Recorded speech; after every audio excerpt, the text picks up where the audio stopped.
अस्सलामु अलैकुम वरहमतुल्लाहि वबरकातुहू। दोस्तों, उम्मीद है आप सब अच्छे होंगे, खैरियत से होंगे। अल्लाह ताला हम सब की हिफाजत फरमाए। दोस्तों, शब बरात में हमारे आपका मामूल है कि कब्रिस्तान जाते हैं और कब्रिस्तान जाकर अपने मरहूमों के हक में दुआ करते हैं।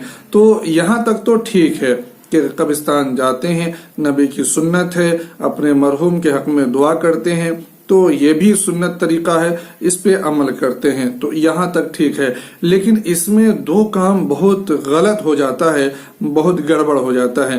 पहला काम ये कि लोग जो है बड़ी तादाद में, बहुत क्वांटिटी में अगरबत्ती खरीदते हैं दुकान से और फिर जाके उसको जलाते हैं कब्रिस्तान में। जलाने के बाद उसे कब्र के ऊपर ले जाके रख देते हैं।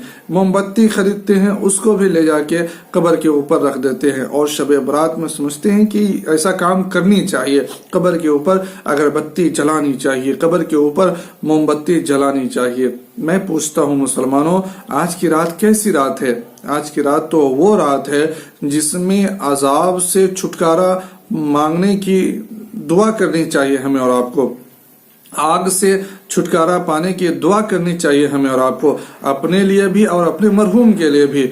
और आज हम क्या कर रहे हैं? अगरबत्ती है क्या? ये भी एक आग है। मोमबत्ती है क्या? ये भी एक आग है। और आग को हम कब्र के ऊपर डाल दे रहे हैं अपने मरहूम के हक में। तो ऐसा करना गलत है, ऐसा करना गलत है।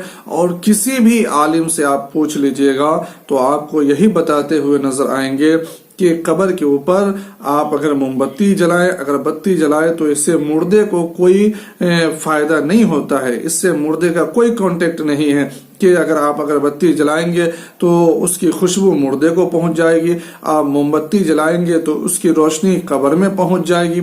ऐसा कुछ भी नहीं है।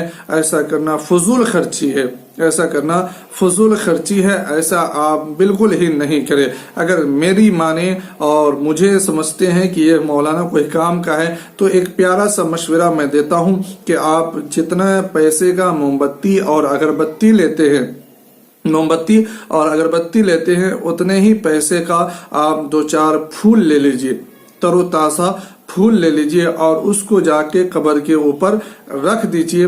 और इंशाअल्लाह ताला जब तक कि उसमें ताजगी रहेगी, फूल में जब तक के ताजगी रहेगी, फूल जब तक के तरोताजा रहेगा, वो अल्लाह का जिक्र करता रहेगा, अल्लाह का नाम लेता रहेगा। और जब अल्लाह का नाम लेगा तो उससे कब्र वाले को फायदा होगा। कब्र के ऊपर अल्लाह का नाम लिया जाए तो उससे कब्र वाले को फायदा होता है। जिस तरीके से आप कब्र के पास खड़े होकर कुरान शरीफ की आयत पढ़ते हैं, सवाब पहुंचाते हैं, तो उससे कब्र वाले को फायदा होता है। उसी तरीके से फूल तरोताजा ले जाके उसके कब्र पे रख देंगे तो उसमें जब तक जिंदगी है, ताजगी है, जान है, तो वो अल्लाह का नाम लेता रहेगा। और जब अल्लाह का नाम लेगा तो कब्र वाले को उससे फायदा होगा। तो अगरबत्ती मोमबत्ती को हटाओ और कब्र के ऊपर ले जाके फूल रखो, इससे फायदा होगा। उम्मीद है दोस्तों की प्यारी बातें आप समझ गए होंगे। तो वीडियो को ज्यादा से ज्यादा शेयर जरूर कर दे। अस्सलाम वालेकुम, खुदा हाफिज।